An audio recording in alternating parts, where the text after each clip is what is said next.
And here we go. Suggs for the win! Oh, yes! Oh, yes! Jesperson, half-court lead for the win! Jenkins gives it to Jenkins for the championship! And the next stop on the Purdue Redemption Tour is the Final Four!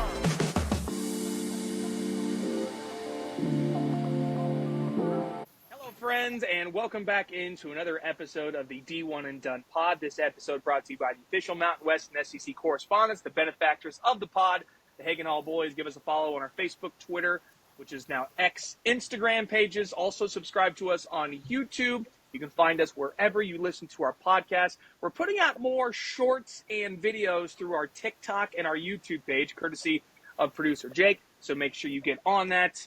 We are ready to talk about the round of 64 and the round of 32 from March Madness. I'm Robbie Donahoe, Nick Mills, Dusty Mills, along with Disney Mills and producer Jake Mills, all locked in to recap what was a much better Sunday than the other days. First off, from the let's tournament. go, baby. Yes. For this podcast. What an awesome 3 weekend. for 3, everyone! Big weekend for the pod, the boys and their favorite teams. We've got Nick and Dusty with Kentucky going to the Sweet 16. Yours truly has the Boilermakers back in the Sweet 16, and producer Jake and his Florida Gators also in the Sweet 16. So we are well represented as we move on to the Sweet 16 round, which will start on Thursday. We are going to start first by recapping the games on Sunday, as we kind of already talked about Saturday's games. So no better place to start than with the Kitty Cats of Kentucky, as they are 84-75 winners over Illinois.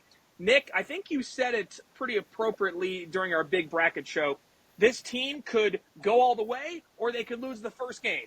So where do you think they are right now? It's funny, you could have said that about Illinois as well. This was kind of funny matchup. Kentucky, Illinois were kind of perfect for each other, 3-6. Kind of, I think the word people use for Illinois is volatile. I don't know if I would quite go there for Kentucky, but we're like the mini version of volatile. But all that to say, Robbie, we are here in the Sweet 16. That was a great performance in round 32 by them. Well, March Butler showed up again. He was incredible. After being quieter, I'll say round one, he was the player of the game. Even Mean Scary Brad Underwood complimented him afterwards. Which, by the way, shout out to Pod again. We knocked out Hurley, Underwood, and a lot of people don't like Will Wade either. So we knocked out all those guys in round 32. So you're all welcome for that. By the way, but yeah, it was an awesome performance. Kentucky, I don't know, actually ever trailed in this game. I don't think they did. I don't think so either. They scored 47 second-half points. I know it's only a 2-game sample size, but we are second in defensive efficiency so far in the tournament. I'm having trouble pronouncing that. Nick, let me say that this year at all. Nick, they were down 5-4 at the 16:42 mark of the first half, but after that, Kentucky led from there on out. Yeah, and again, we're up 5 1/2. That was a good sign because OA didn't play the last 12 minutes, whatever. And then Kentucky, to start off the second half, punched in the mouth, never let up. It was an awesome performance. Everyone stepped up. Latter-day Shea, a.k.a. Colin Chandler, keeps playing great. Amari Williams had an awesome second half. Hold on. What is his nickname? Someone on Kentucky Twitter thought of it. For people who know, Colin Chandler is Mormon. That's why he took 2 years off to their mission trip, or I believe that's what it's called. And he has been given the nickname Latter-day Shea in honor of SGA. It's an unreal nickname. Between that and Mountain Mamba, the nicknames are just magnificent on this team. That is awesome. Magnificent. And again, shout out Kobe Brea. He had that 5-minute stretch on in the second half was unreal.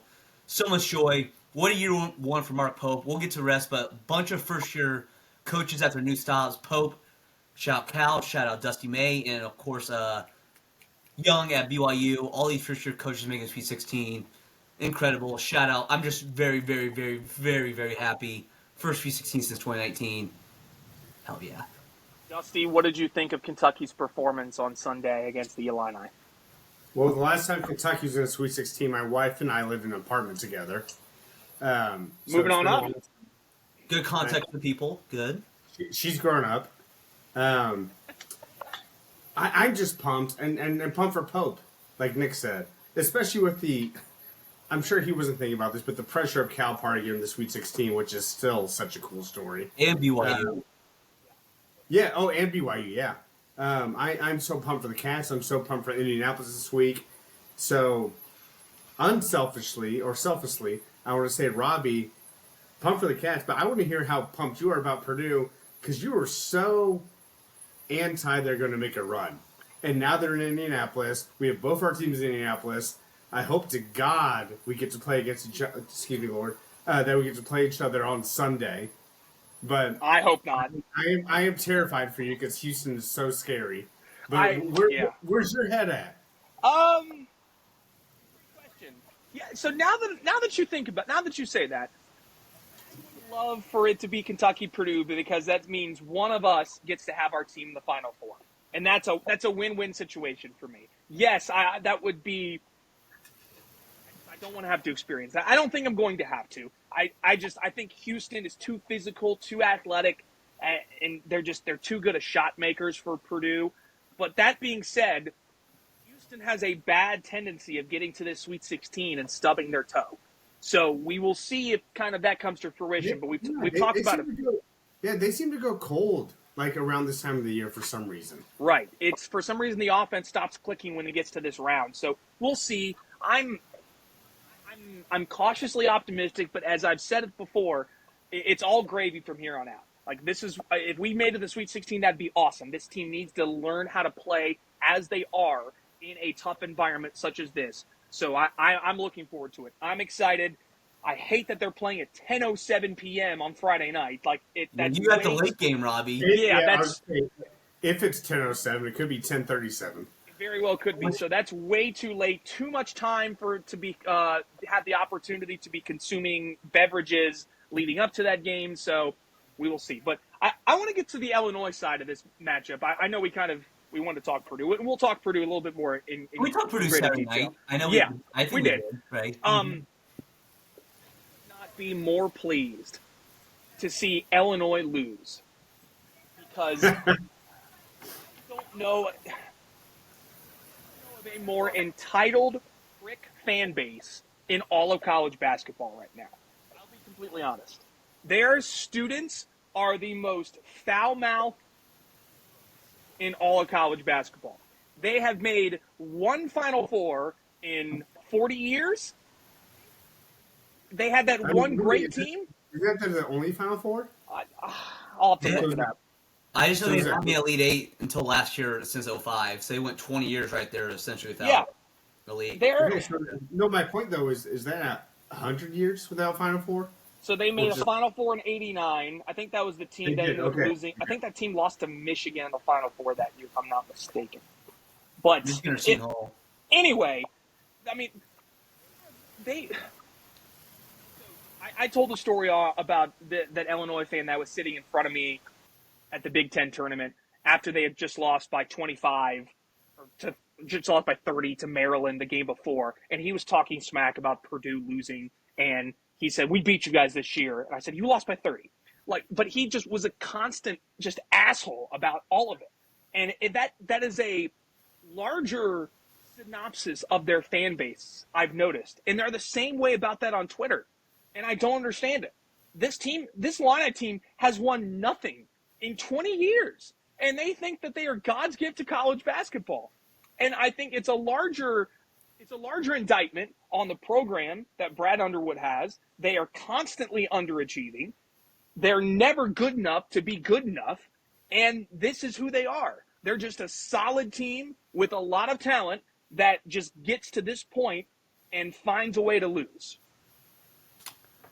Yeah, so Illinois is in a very interesting situation because big picture, because they went from Weber to Groves, kind of were in no man's land. And now Underwood's gotten to a spot where they've made 5 straight tournaments, will have been 6 COVID year. Made lead at last year, but again, they also have this thing where, again, 2021, 1 seed, out in round 32. This year, at one point, Big Ten favorites, dare I say, when they beat the heck out of Oregon in Oregon. They scored like 109 on them. And again, they still had a lot of talent. And again, they can never put 2 games in a row ever this whole year. And if you don't watch a game, again, Kentucky, as we've mentioned on this pod before, is not known for lockdown defense. The amount of unforced turnovers Illinois had in this game was disgusting. They were just like, here, Kentucky, here, Amari, here's the ball. And so, yeah, Illinois is in a weird spot here. And again, they're known as the crying Illini. It's a very passionate fan base. They're not afraid to speak their minds. And, yeah, like, you can, again, I'm kind of saying what I'll say. They're in a weird spot. Like, big picture, Underwood's got them to a good spot. But also at the same time, too, they're also just a smidge underwhelming. Because, again, there's a ton of talent on the basketball team. Once again, I know they're young. They were very young this year. But still, it kind of feels like the same old story with Illinois, Robbie. It does, and I think they're kind of hitting a plateau with where they can get to. Like, getting to that Elite Eight was great, but they gave up a 30-0 run. I don't care how good UConn was; that should never happen. But with the amount of whining and complaining that Illinois fans have when Purdue is winning, it was funny. Illinois fans, I think, complain the most about the officiating of any team in the Big Ten. And there was a stretch in that game where they only had one foul with like 9 minutes to go in the second half. And I was like, this is perfect. And they're still getting skull drugged by 15. And they've got nothing to complain about now because they were not good enough. And this program is going to continue to just be not good enough because that's what Brad Underwood has established. They're going to get talent. They're going to be a really solid team that makes a tournament. And that's it. And again, I know it's a step up from where they are. And again, crying Illini fans, I know I'm a Kentucky fan. I know BBN doesn't have a great reputation either. But hey, at least we have like banners and stuff to back it up. I don't know what you guys are crying about. We do too. We won a national title in 1932. Purdue won a national title. So look at the banner. I couldn't be more happy to root against a fan base that constantly is whining and complaining and smack talking Purdue. So enjoy being out in the round of 32, Illinois. I know I'm probably going to come back to eat my words here. Purdue's probably going to lose to Houston. That's okay. But it is what it is, Illinois. You are what you are. You're just a solid round of 32 team. You're not a second weekend team. It is what it is. So, again, Robbie, you're welcome from knocking out Illinois. Hopefully now I can knock out my Illinois, and a team you've knocked out from Tennessee before. Hopefully we can continue knocking out our arch enemies. Let's continue to move on then, now as we talk about other teams. It's a good opportunity to talk about this Florida-UConn game. So let's go ahead and turn our attention to the mighty Gators of Florida, 77-75 winners over the UConn Huskies. It felt like Florida had to exercise some demons in this game. UConn played well. They missed some open shots, but also Walter Clayton was outstanding. Florida got some big rebounds late. This is the kind of game that I think every championship caliber team needs to go through early on to test themselves and be ready for this run. This is the kind of game that Florida needed to really be prepared to make this run towards a Final Four. And I mean, I thought UConn played really well, to be honest with you. We'll talk about Danny Hurley in a moment, but let's focus first on Walter Clayton, Elijah Martin, like this Florida team, the way they ended the game and won it in the style they did was very impressive. Yeah, first of all, for people out there, our producer Jake is on the pod, but he's preoccupied with other things, so we'll speak for him right now. You mentioned, Robbie, UConn their half-court defense in the first half was stifling. So good. So good. It was the UConn defense we've seen the past couple years. Mm-hmm. Shout out Elijah Martin. He was keeping their head above water. He played a whole good game, but especially the first half. He scored 9 of the first 11 points, I believe. Yeah. Obviously had the major deflection off the free throw rebound later in the second half. Gosh, if he would have finished that dunk, that would have been insane. Gosh. I'm glad you mentioned that because that whole middle of the second half, Florida could not get the lead, including Elijah flubbing the dunk. Right here, UConn led by 6 with 9.5 to go. UConn had them kind of, not on the ropes, or maybe they're on the doorstep of having them on the ropes. Is kind of where they had them at one point. And Florida refused to go away. And again, Elijah kind of held the course first half, and then Will Richard, maybe the most underappreciated person on his team, he was awesome second half. And then the knockout punch from Walter Clayton Jr. Those threes he hit, and Mr. Clutch. Me, Crab, and Jake, and shout Nate, listen to the pod, all watch it together. It was so fun to watch. And like you said, Robbie, the two-time defending champs came at Florida. You're right. Every kind of team has to go through this, and they responded, Robbie. They could have easily faltered. Again, especially like I said, UConn up 6 late in the second half, and Walter Clayton Jr. What a win for Florida. And shout Jake. That's a awesome win. Jake, I want to turn it over to you because I believe Jake, are you now with us? He was. He passed away this morning. Died a happy man. He died a very happy man. I said this yesterday. Walter Clayton's shot was literally very Kyrie Irving-esque of Game 7, which was just an. I mean, you talk about confidence. He is so poised. He's so in the moment. If Florida's going to win the national title, it's going to be because of him. And he just plays so, again, just in the moment and just so. He's always under control. Nothing he's seems to move him. Like, he doesn't get too rattled. He doesn't get too motivated or excited. He's always composed. That's what I love about him. I'll give credit to the bench as well for Florida. While they didn't put up a ton of points, it just felt like when Cam Lofton came in, Aberdeen came in, provided big minutes, in a defensive presence when Chinyelu was kind of going through foul trouble for a moment there. Florida has so many dudes they can throw out there and that you just feel so confident with. You guys saw them in Nashville, kind of how they closed out that tournament. They instill so much confidence watching them win that kind of a game where they're not playing their best, but they make plays down the stretch to win. They're so deep and they're so confident, and I give Golden credit for as much we like to make fun of him. He instills confidence in that team, and that says something. Which on the opposite side, let's talk about Hurley. Real quick, Robbie, you mentioned bench players. We have to mention Thomas Howell, too. He was awesome. Because Condon didn't have his best game either. And he was massive from downstairs. So I just want to shout him out, too, before we get to the other side of it. For sure. Okay. Yeah. The bigger story here is, well, this is not the bigger story. This tournament is the bigger story. There's producer Jake. Yeah. So, Jake? Computer, real quick. You're very loud, by the way. Yeah, what the hell is that? Wow. Is this sound good or still really loud? You sound like a T-Rex coming in. Jake's so happy he's coming in hot. He's so happy. He's so excited. Finally Might getting be forward very to 16. No, it's still, it's still very T-Rex-X. Producer Jake sounds like an actual alligator right now. This is great. How's that sound? Well, let's let a little better. Just talk. Well, Talk it won't quietly if you can. Yeah. Well, the Florida Gators are. Well, I'll start here saying. I heard you get some of the defense and preparation from UConn. I think that is by far. So multiple teams this year have tried to beat Florida that way. We're going to take away the handoff and we're going to hard hedge the ball screen. We're also going to give up the back door. So Florida usually finds one of those three options to get their points. I think UConn's the only team this season that has been able to take away the back door, hard contest, deny a handoff, and hard hedge because they had the guys to do it, and they did it for 40 minutes. I mean, if it weren't for guys, Will Richard in the second half, who played maybe one of the worst first halves I've seen him play all year, lost. And he couldn't find Carabin on a map if he wanted to. He was just getting twisted around and lost left and right, and he came out the second half and but again, there's shot-making ability. That's what he did. Clayton, we all saw Clayton shots at the end. But their ability to hit shots, even though it's not in the flow of an offense, is remarkable. And that's why they won the game. But I'll give her and their team credit for their, the game plan itself and to actually execute it. But I also think people sleep on Florida's defense. And early in the year, people were saying how, talented this is. There's a reason they missed 21 threes. UConn did. Is because Florida's going to test. They're long. They're really big. Clayton's 6'2", 6'3".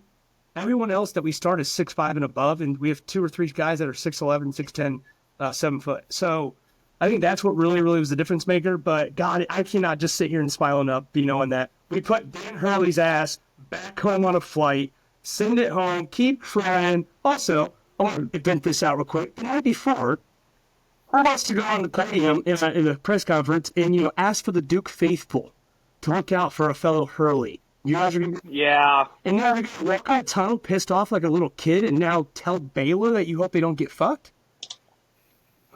So let's explain the situation. So now that we've kind of laid it all out with Danny Hurley, so he was after the game, he was seen walking into the tunnel back into his team locker room, basically talking to the Baylor team as they were about to go out to the floor, saying, "I hope you don't get effed like they effed us," which I don't know what that means because it seemed like it was pretty fairly and balanced officiating across the board. I'll be honest with you. Game. It was. Yeah, so That part a lot I'm worse. not.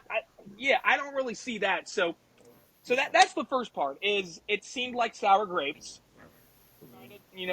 whine and complain, which that's what he does. The second thing is the other story that came out a little bit earlier today was the fact that UConn sports information director tried to get the Charlotte reporter who took video of that to take the video down off of Twitter, which you can't do that. As someone who has worked those events many times in the past, reporters are allowed to be in that tunnel. Almost always they get video of the team walking off the court because they're not allowed to shoot video of the game because CBS and Turner owns the rights to the game, so you're not allowed to shoot actual on-court highlights. He's allowed to be in that area. That was not a private moment, which is what the SID claimed was, so that's bull crap. So it fits. It's symbolic of what UConn has become. If they don't get their way, if the game isn't played the way they want it to, and they don't get the result they want, they whine and complain.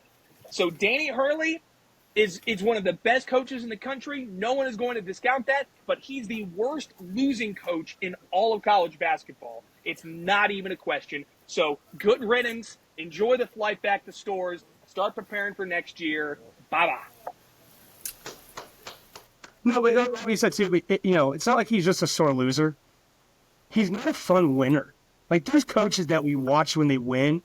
People may respect it from the back-to-back because he had that moxie, that little arrogance to him that when they won back-to-back, you're like, damn, this is the kind of culture they've created. But all it's shown since then is that he's going to be an asshole. He's going to have this arrogance to him regardless if the game's played the way he wants it or if regardless this or that. He's just unlikable. I can't imagine there's any non-UConn fan out there that is a Hurley supporter, especially today. Yeah, no. Yeah, to me, he's like not even a fun asshole. Which, like, I think Bill Belichick, especially I hated the Patriots back then. I always kind of enjoyed his antics after the games and stuff like that. And just two things on this. Like, one, I cannot stand him either. My mother told me never to say the H word, hate, so I'm not going to say that, but I strongly dislike him. But I do like a Dan Hurley exists in this sport. I think it's good for college basketball to have a villain, to have someone to wear the devil horns. That, like, Agreed. This is going to be a first take conversation, I'm sure, today, was Dan Hurley and his antics. So I do think it's good. I cannot stand him for any life of me. I don't think there's anything fun about it. It's the same. Like, doing stuff like 2 rings, Baldy, that part's funny. But doing 2, like what are we doing here? Like, he's not a fun asshole. He acts like he's playing pickup in middle school at recess. Like, that's the shit-talking response he gives. And you would think that someone that has won back-to-back national championships at a school like UConn, you would think that he would walk himself around and be like, I'm not going to listen to the haters. Oh, I may hear you and I may smile, but for him to want to, like, turn and be like, no, I got to get back at you. It's like, I saw on Twitter, you could tell, he was probably the brother in the family that was bullied. Oh, yeah. That he 100% had to go prove himself against everyone else and his family and his friends and all that kind of stuff. And he was always the one just a little short. Now he's got a little bit of success, and he is just running with it like he's a Disney movie villain character. You're right, Nick. He is an 18-year-old stuck in a 55-year-old man's body. He's got to get the last word in, and he thinks he owns everything. So I agree with you, Nick. It's good that we have someone like that in college basketball. I respect his program. I don't really respect him as a person because this kind of stuff is unacceptable. It's inappropriate. But when you win and when you're from the Northeast, it kind of falls in line with kind of how they are. And I love this idea told him he's going to ruin the reporter's life, as if they don't already cover the Charlotte Hornets and Carolina Panthers. Like, how much more can you ruin? His life's already ruined, okay? Yeah, the Hornets and enjoy Panthers. It can't get worse.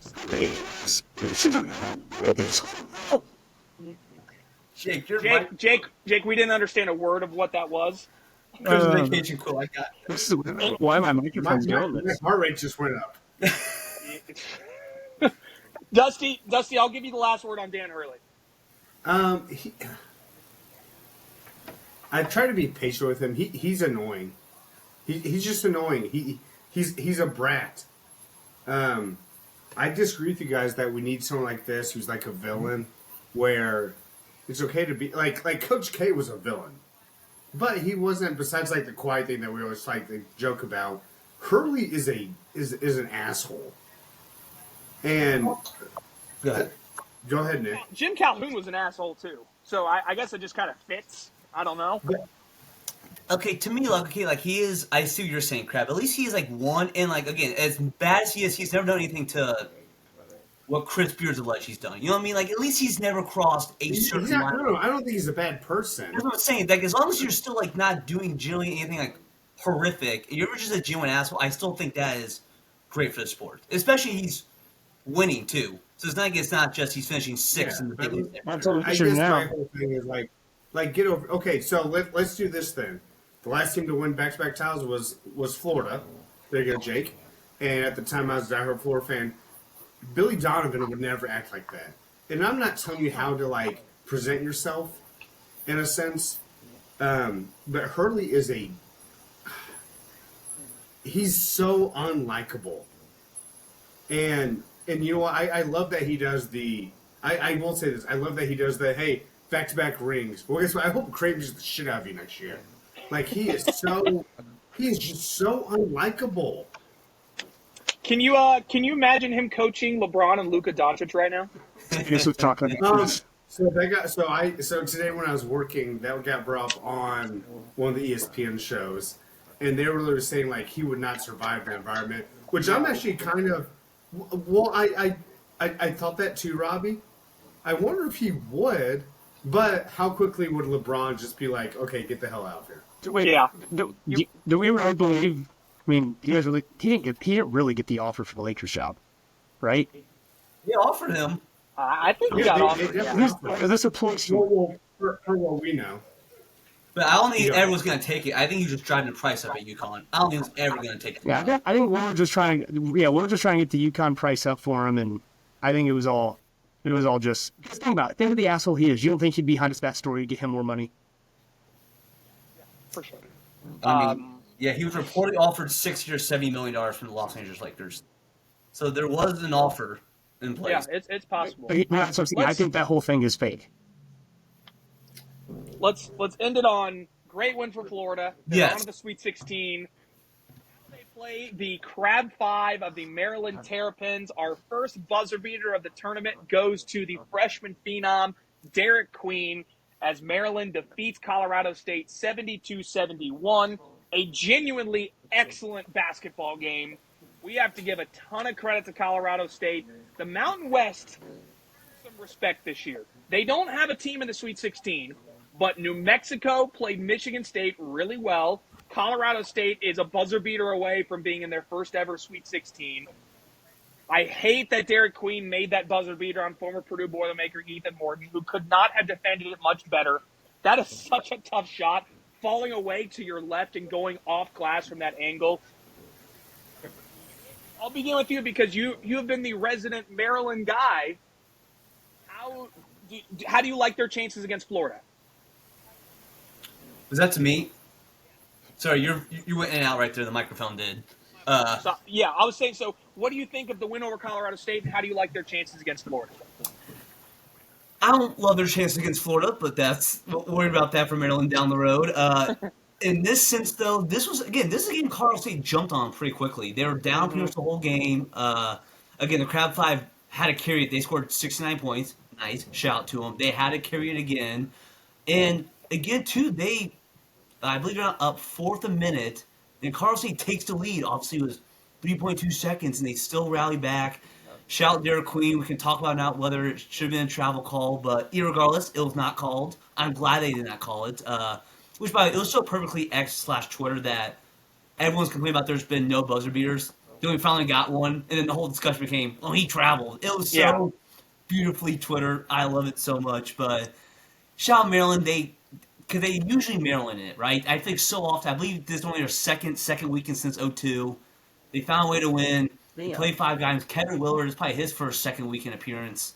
I'm just so happy for them. I love all this. Their team's so fun. And by the way, who's the guy who came from Belmont? Is it Gillespie? I always get them. Or is it Jacoby Gillespie, yeah.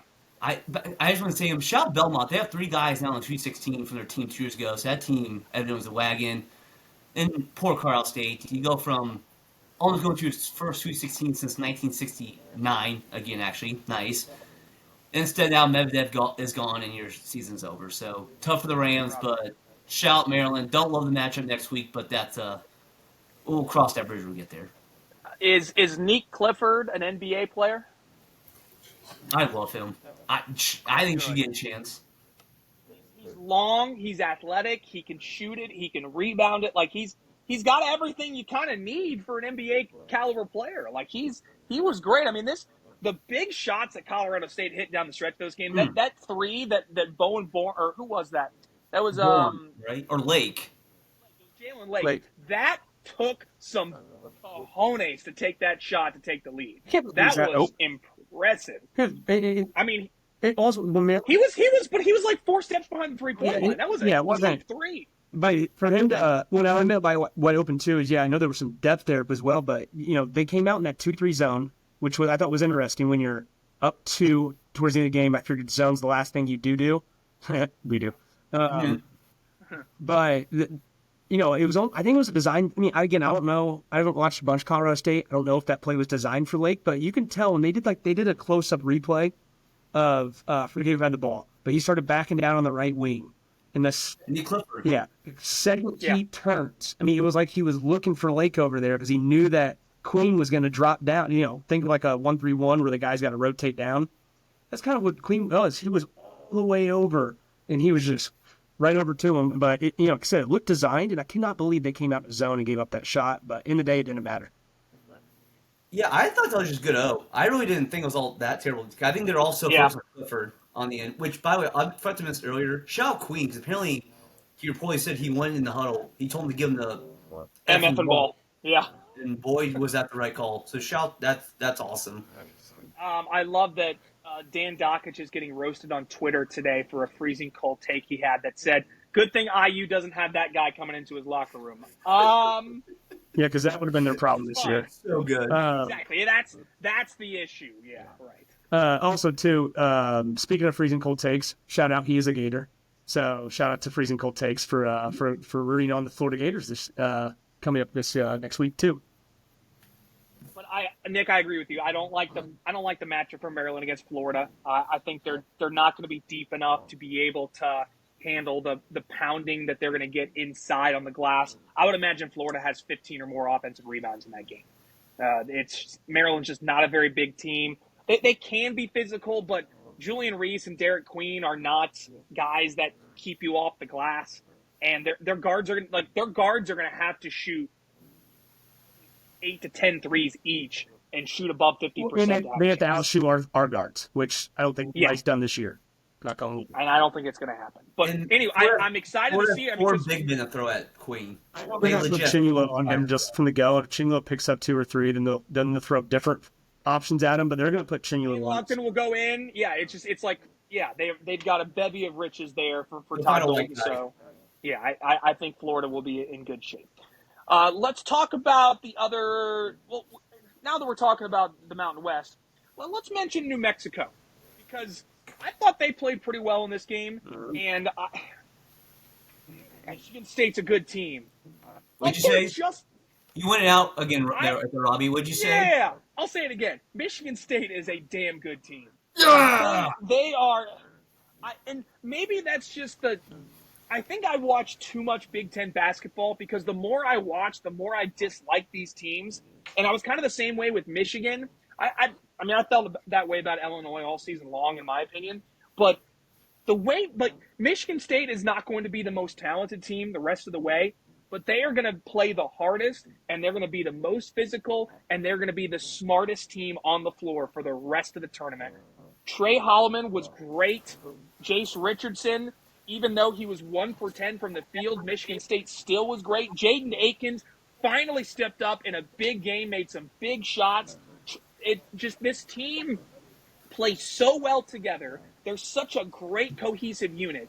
Like, I still say Michigan State's not going to make the Final Four, but it would not surprise me if you see them against Auburn in the Elite Eight. Man, they're good. But again, shout out to New Mexico. Donovan Dent, I thought Michigan State did a pretty good job containing him. He didn't shoot any threes, 7 for 18 from the field. Nelly Jr. Joseph is awesome. Like, he's such a good player. So give it to, Richard Pitino had that team ready. They hung with them early. Michigan State is such a good second half team. You need to get up on them by like 10 or 15 to really feel like you have a chance in the second half because they're so relentless in the last 20 minutes of every game, it feels like. Real quick, did you see that Rick Pitino was at this game? I did, yes. It's a good picture of him. It was a great image. Everyone should Why was he wearing a scarf indoors? What are you doing, dude? Oh, that's what he does for a picture. You didn't even know you had a scarf on.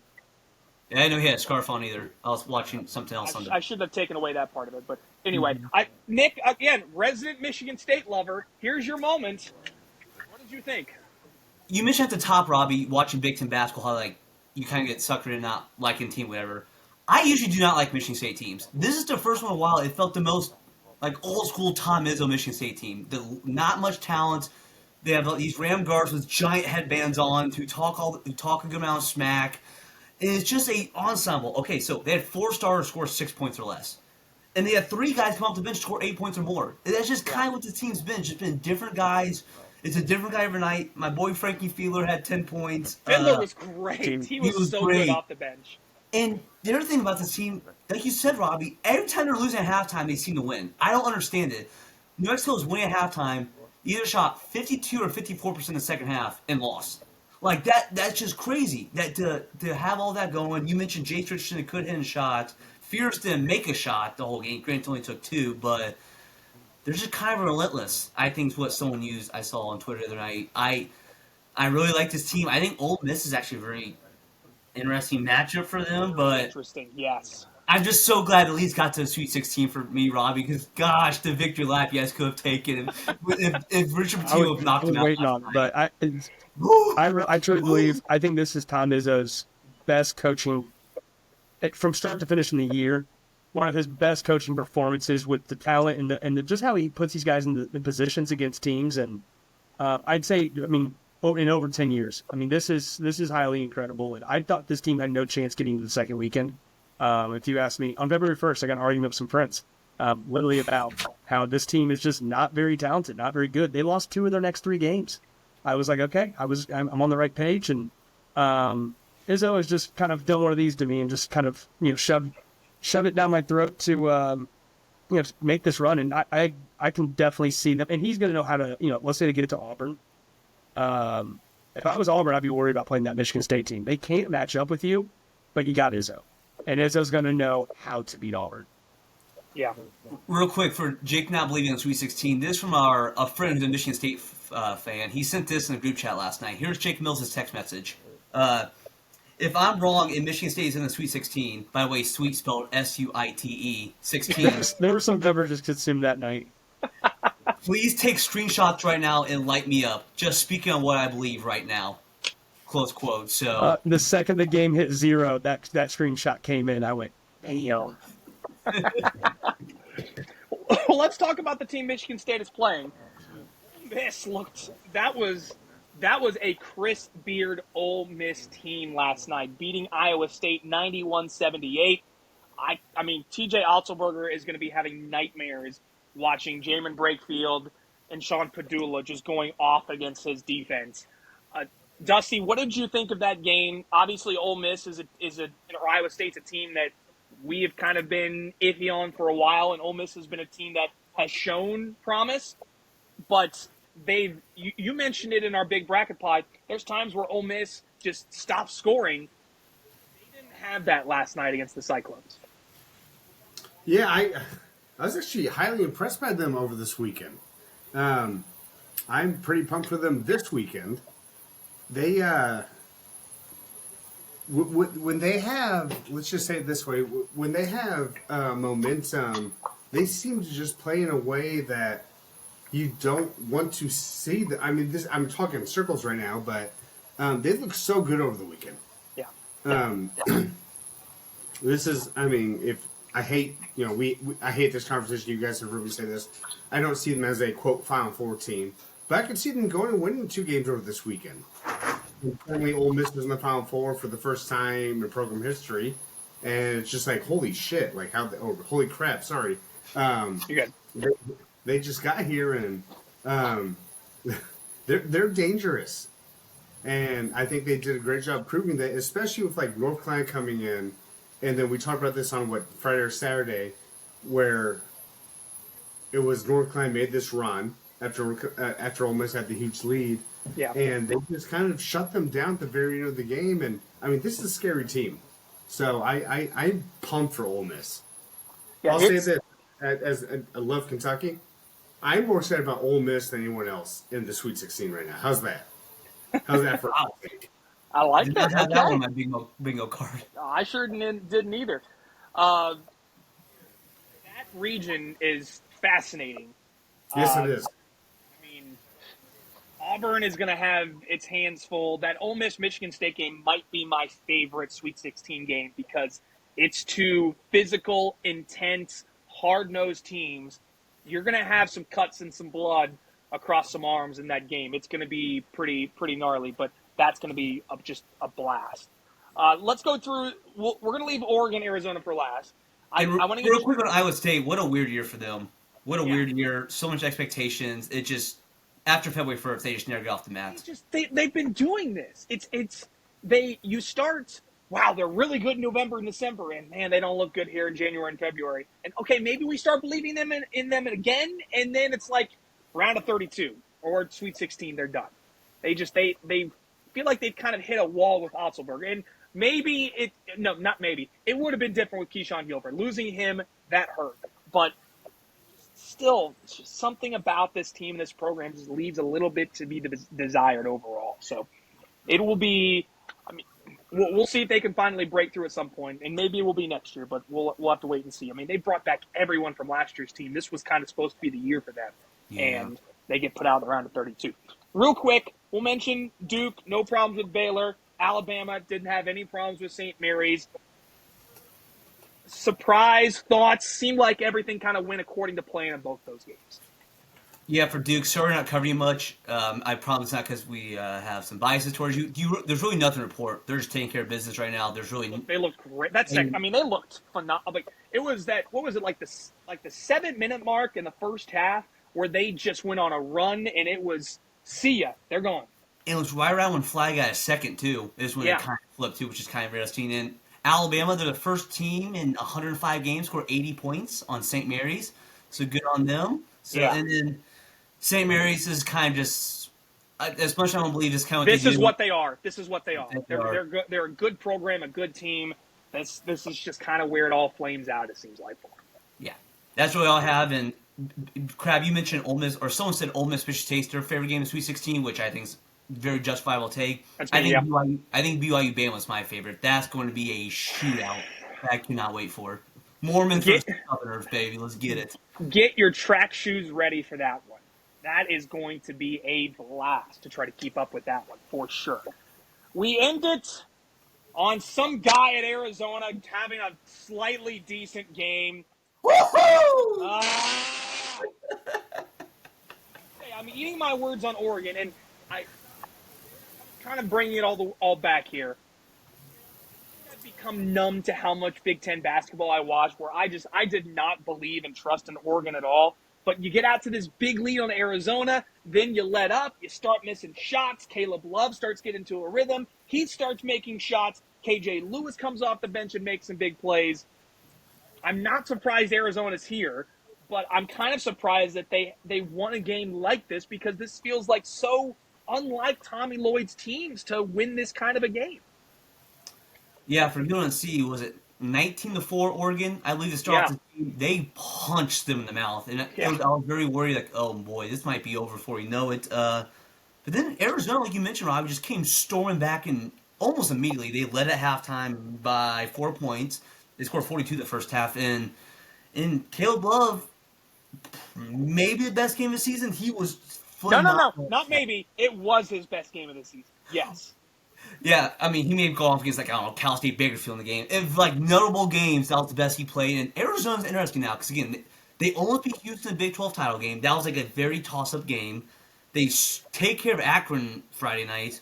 And then they beat an Oregon team who had beaten some good teams. I mean, Jackson Shelstad played well again. He's so good. I really like him. And now, once again, Robbie, we have good old Caleb Love versus Duke. Last time he played the tournament, he slayed the devil. he has a chance to knock out to end Coach K and end Cooper Flagg's career. So if Caleb Love does that, I'm not joking. I might buy a jersey because he will be forever engraved in my big heart. Wait, Caleb, North Carolina or Arizona? what? North Carolina or Arizona? What Caleb Love uniform? Are you going to get the North Carolina or Arizona one? Arizona. I can't Can wear you a get the North split jersey. one? Can you get half Arizona, half North Carolina? That's what I gotta do. I gotta find a Era Carolina or a North Zona jersey. I gotta find a split. But I will. If he can slay the... Did you guys see his little smirk when they asked him about playing Duke after the game? You can tell he thought about saying something a little clever, but I'm glad he... That's what... Robbie, he's maturing in front of our eyes. That's what that was. That's what that was. My boy C-Love. That was it. I got to give him a Well, ton of I would credit. say he knows what he's up to. Yeah. Like that's the way to put it. Is he's like the evil menace. Like okay, hey, yep. Remember, I had the stats. Arizona, the last 7 tournaments, lost to a seed at least 4 seeds below their number line. Remember? They won't play another team 4 seeds below their number line unless they see Arkansas in the national championship. So Arizona might win the whole thing now. You can't rule it out, Robbie. You cannot rule it out this No, point. I'm not ruling out anything at this point, but also it's on paper, and when you watch them, it's like this team should be really good, and then they have these just stupid losses that make no sense because that's kind of been Tommy Lloyd's teams. But last night they kind of feel like, man, it felt like a moment for Arizona where they finally got over the hump as a program under Tommy Lloyd that they could win that kind of a game. Yeah, first back-to-back Sweet 16 since 2014-2015, so good for Arizona on that. They still have not made a deep run, like you said, under Tommy Lloyd, and usually, like I said, it's usually ended to someone probably at least 7 to 8 points favored against. Crab, do you have any thoughts on this game at all? I know it's a late one. This one ended like, what, 12-15? Because, again, the last 2 minutes took 45 minutes. That was a whole nother thing. I don't know, Crab, do you have any thoughts on this game? Or I was definitely asleep, but I'm That's all we need to know. That's it. That's all we need to know. There you go. How's that? Let's quickly just talk through the Sweet 16. We have 7 SEC teams, 4 Big 10 teams, 4 Big 12 teams, 1 ACC team, and zero Big East teams. So can I make a comment, Robbie? Because I want to get you guys' perspective. So I saw a lot of stuff today about people being pissed off about it being so hyper SEC, Big 10, Big 12. Again, Duke's the one ACC team. I don't really find a problem in that. Do you guys have a different perspective? It'd be nice if there was a Mountain West or a West Coast Conference team or something like I that. mean, Sure, but that's what these like. You've got 16 teams or 18 teams in some of these conferences. Like that's what's going to happen. I don't have a problem with it at all. No, and I know that's. I want to hear you guys' view on that. So I'm with you. I don't think it's an issue at all. We have to move away from, oh, look what the Big Ten's doing this year. Or, hey, look what the SEC's doing this year. It doesn't matter. Like that at that part, it doesn't matter. It's who's the best teams, who's moving forward. That's it. We make too much about the conferences, and at one point the Big Ten was 9-0. I don't care. Like it doesn't matter. We focus too much on that, in my opinion. I'm glad you brought this up. Well, I want to say this. I'm not going to go too long. First of all, Houston and BYU were in the American and WCC 2 years ago. And because you got the conference consolidation has changed all that now. And the other thing is, it's too chalky, not mid-majors. First of all, I think there's ebbs and flows of this, right? 2023, it was a crapshoot, right? It was like San Diego State, FAU. We have 15 seed Princeton, Sweet 16. So to me, some years are chalky, some years are not. It's all ebbs and flows. Yeah.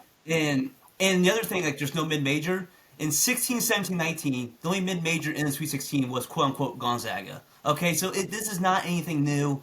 To me, it's just ebbs and flows. I know, like you said, Crab, a lot of people bitch about the 3 conferences. To me, it is what it is. It changes year to year. And the big thing is the conferences are so freaking big now. And I think we're going to see more and more of this.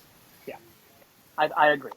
Let's look quickly then to the Sweet 16 matchups. Let me run through them, and we may get another pod in before these games start. But we'll start with the Thursday games. BYU Alabama is going to start. Bama is a 5.5-point favorite. The over/under total is 175.5. That is a massive number. That's The 7:39 game on TBS will be Maryland, Florida. Florida is a 6.5-point favorite as of right now in that game. The late games, Arizona, Duke an 8.5-point favorite as of right now. And then the late night game will be Arkansas, Texas Tech. The Red Raiders are a 5.5-point favorite in that game. So those are your Thursday games. Friday games, quickly. Ole Miss, Michigan State. They're going to start at 7:09. Spartans are at a 2.5-point favorite. Kentucky, Tennessee. They'll start at 7:39. Tennessee is a 4.5-point favorite. And in the late night games, Michigan, Auburn. Auburn, half-point favorite over Michigan, which I was a bit surprised by to see. And then the last game of Friday, the last game of the Sweet 16, Houston, Purdue. The Cougars currently a 7.5-point favorite. The over/under total, I'm just want you guys to guess. What do you think the over/under total in that game is? 122. I'll go 130.5. Nick was closer, 132.5. Sheesh. So that means you're basically, that's a 68, 61 kind of, or no, 69, 62 kind of game, somewhere around there. So under 70 for both teams. 43 points less than BYU, Wisconsin. Or BYU, Bama. That's crazy. What'd you say, Dusty? What 62? 69 to 62. Okay. Nice. Just making sure we know. So I know I mentioned my favorite matchup is probably Ole Miss, Michigan State. You guys obviously, I mean, you could take Kentucky, Tennessee. Of those 8 Sweet 16 matchups, which one are you looking forward to the most? Maybe outside of Kentucky. So we're starting on Thursday, right? Yeah. So we also have Mets, Astros, Brewers, Yankees, Orioles, Blue Jays, Phillies, Nationals. You want to start there, or you want to go back to basketball? I would like to go back to basketball because the Cubs make me sad. So let's talk basketball. I'll change my tab. Yeah, 0-2. Worst team in baseball. I know, Okay, thank so you. let's do this real quick. We did this when you were gone, Robbie. Do you just want to pick each game real quick? Sure. Yeah, we can pick each game. Or, are we doing a preview show, or do you want to do this now? Let's do that. Let's do that on the preview show. Let's do Sweet 16 Elite 8 preview later. But so I know my Final Four is I have 3 of my 4 still remaining. Gonzaga is out. Do you guys want to change? Do you like your Final Fours where they are right now, or who do you think is going to make it out of each region? Well, Creighton's out for me, so we're in trouble there. I think mine's still intact. So I guess I'll keep Auburn, Florida, Houston. Wait. So I have Auburn, Florida, Alabama. I had Auburn, Maryland, Houston, Alabama, so I'll keep that. And then, right. Robbie, I think other than Kentucky, Tennessee, I mentioned BYU, Alabama. I think we not only hit on Texas Tech, Arkansas is such a fascinating game because, again, Texas Tech's probably going to be maybe the least talk about Sweet 16 team that can actually go to a national championship. You guys know what I think about Grant McCaskill and JT Toppin. And then, can Cal really keep this up? The first time he's ever been he's the only double-digit seed left. Is this really the Cal magic? After Nick, 0-5, I'm telling you right now. Sorry, Jake, if you're still listening. I think Arkansas wins that region. I really do. Wow. You beat Self and Patino to get here. Yeah. the JT Toppin and Grant McCaskill crab right in front of him, though. He does. Crazy. That's going to be a fascinating regional, and it'll be. And they're all in San Francisco. Like, no one's from there. Right. Texas is the closest team to San Fran. That's crazy. West region. There you go. Can we put in a request to just dismantle putting West regions in the tournament and just make it Midwest, South, East, and like Midwest 2? We don't need to go all the way out to California. Robbie, I remember being a little kid, and when I would make like my own brackets, I assumed that like when it would be because back then it was like East, Central, South, and West. I think it was at the time. And like the West region, when I would like make my own brackets, I swear I'd like it'd be like Gonzaga, San Francisco, USC, UCLA. Even if they didn't like qualify at the tournament, like it had to be teams in the West. Colorado State, Air Force, like anyone that you can find out west. Like when I was 10 years old. Yeah. And I am the fact that it's going to be Maryland, Florida, Arkansas, and Texas Tech playing in San Francisco is so dumb. Just send them to St. Louis. Stupid. Florida, Maryland has gone Seattle, San Fran are their first two weekends of games. Like that could not be any further from good old College Park, Maryland. Yeah, Can you literally. imagine how pissed, who's our boy at UCLA? Nick Cronin, he'd be so mad if he had to go. Can you imagine if he was like coaching at like Boston College right now, and this By the was way, his. Did you see his post game presser? He was full Mick Cronin after their loss too. He was great. No, I didn't. Please tell me because I did not see this. It's something like he was just answering every question like, our season's over. It's like 1 a.m. I don't care. I'm hungry. That's essentially like what his whole presser was. It was full Mick. Shout out to him. Typical. Oh, Let's amazing. finish quickly just going through some of the coaching moves, and you tell me the one that maybe surprised you or you want to talk about the most. So Ben McCollum going from Drake to Iowa. That is confirmed. Darian DeVries, we already know about him going to Indiana. Nico Medved confirmed he's going to Minnesota from Colorado State. Sean Miller going from Xavier to Texas. And then Will Wade going from McNeese to NC State. Those are the 5 big coaching moves that we had. If there's any others I'm missing, let me know. But of those 5, maybe the one that you want to talk about, starting with you, Nick. I didn't even do the Sean Miller one. Even though I want to talk about Nico Medved because probably not many people know about him. But I think it's Sean Miller because I think this one's fascinating in a lot of ways. Because the first thing is, Sean Miller, and again, shows all programs, no one's loyal to anyone. Xavier gave Sean Miller a nice soft landing, kind of a second chance after his whole outing in Arizona. And essentially the first chance he got, he's like, I'm out of here. And again, it's just kind of a lesson. And I'm very fascinated to see what Xavier does next. Do they do like a Travis Steele route like they did when they lost Chris Mack? Or are they trying to get like a Chris Mack, some might ask. But I think I'm very fascinated to see that. By the way, it is hysterical. He beat Texas in the first 4 and is now the head coach. Yeah.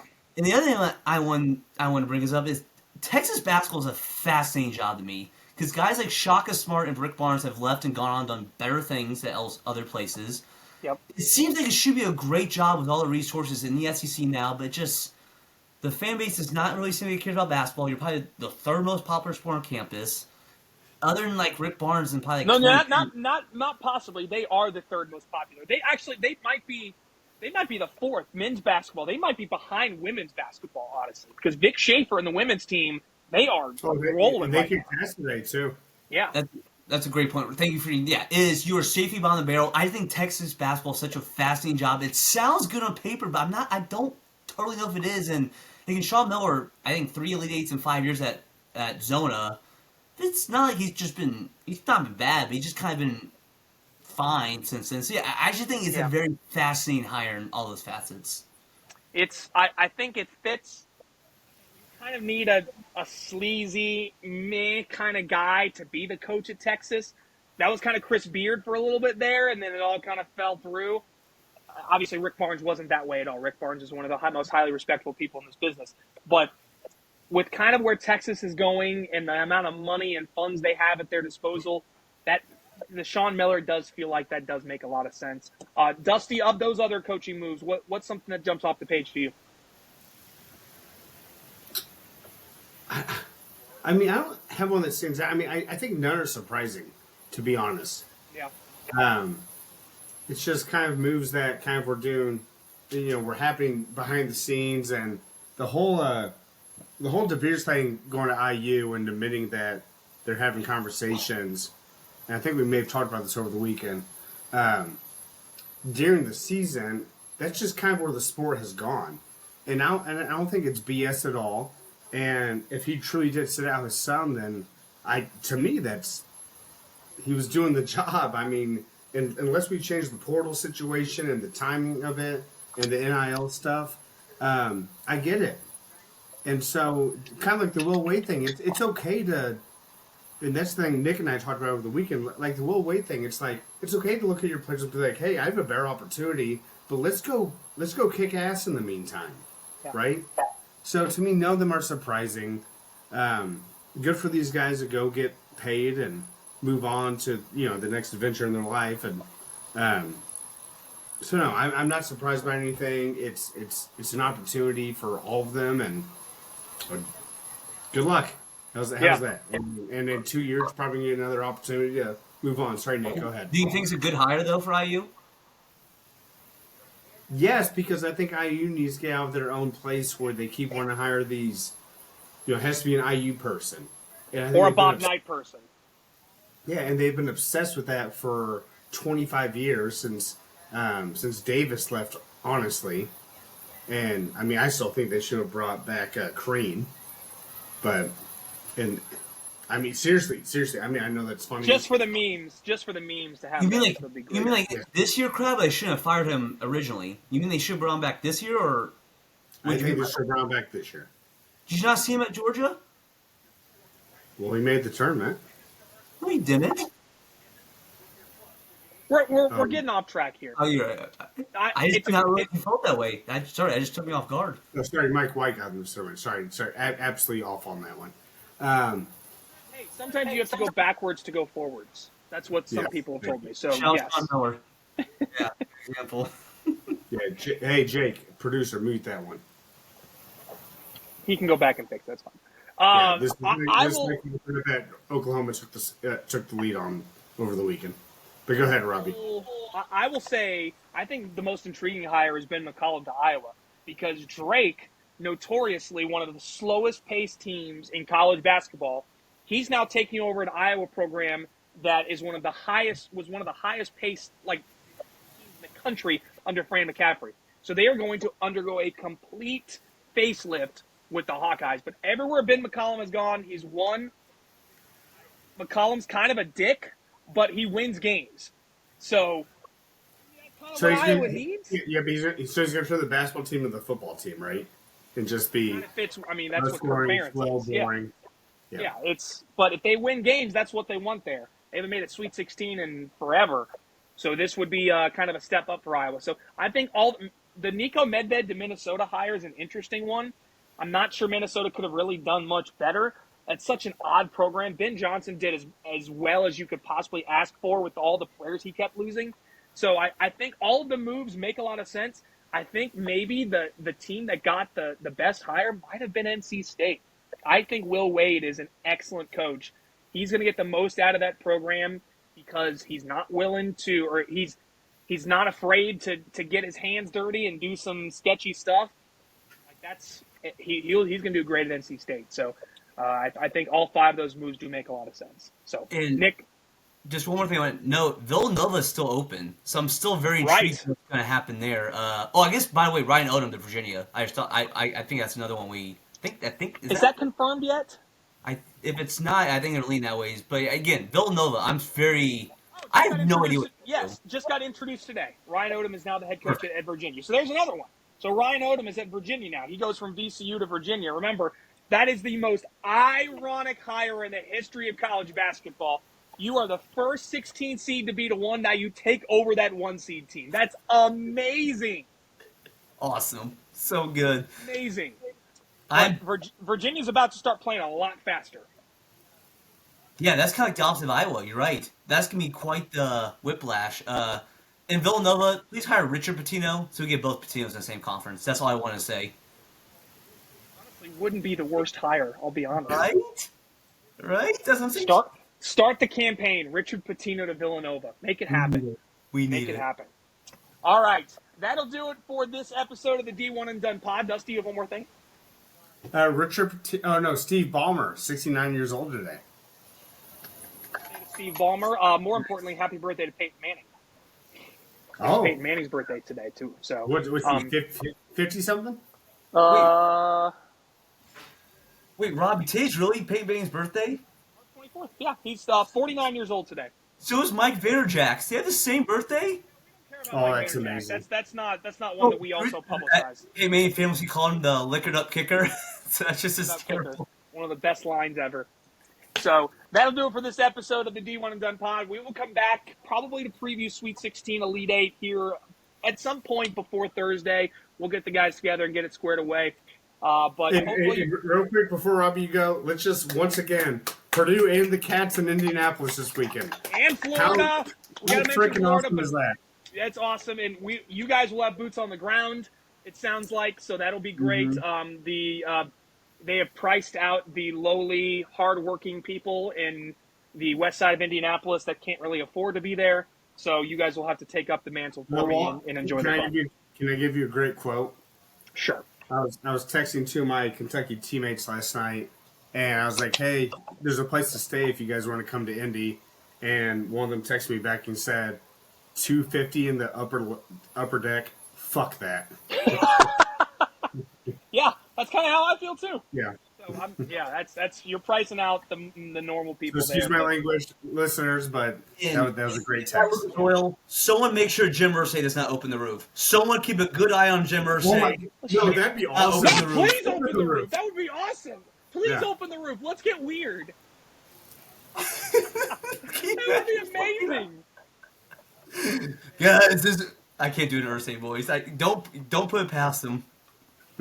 Past him. All right. We will talk to you all next episode on the D1 and Done pod. Enjoy the hoops until then. Hopefully your bracket's not too messed up. We'll see you next time. How sweet it is, boys. See you, boys.